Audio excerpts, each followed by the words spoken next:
Impotence, one of the leading causes of depression among men, and it's a medical condition hardly any man would admit to.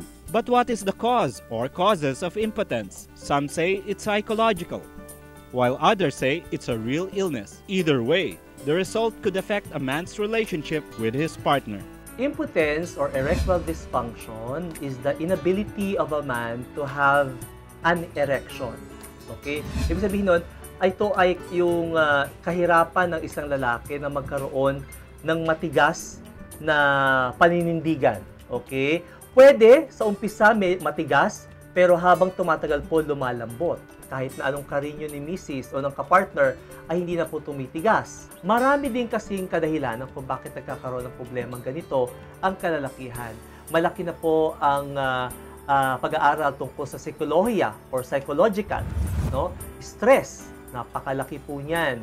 Number 2, napakalaki na rin po ng pag-aaral nagsasabi na diabetes na hindi nakokontrol ang pangunahing kadahilanan po ngayon ng impotence or erectile dysfunction. Hypogonadism or kakulangan ng testosterone. Pagka bumababa na po ito, okay, dahil nagkakaedad na rin po, age per se. So marami pong kadahilanan. Kaya dapat talaga, pagka nakaranas ng ganito ang isang lalaki, huwag mag-atubali, huwag mahiyang magpatingin kaagad sa kanyang paboritong doktor.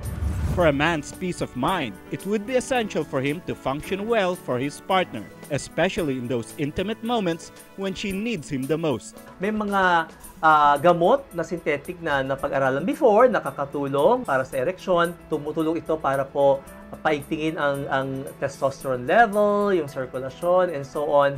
Kaya nakakatulong po ito ng malaki at napaka-safe kasi nga po ito po ay natural po itong suplemento. And good news for men, for there are a number of medications available today, such as the natural food supplement Robust that helps boost desire and stamina, as well as treat anxiety and depression. Just take 1 to 2 tablets 1 or 2 hours prior to intimate activity, and best taken with warm water. Kung kayo nga po ay nagkakaroon ng problema sa erection, dapat siguro po magpapaalam din po kayo sa inyong doktor na kayo po iinom ng suplemento para sa erection.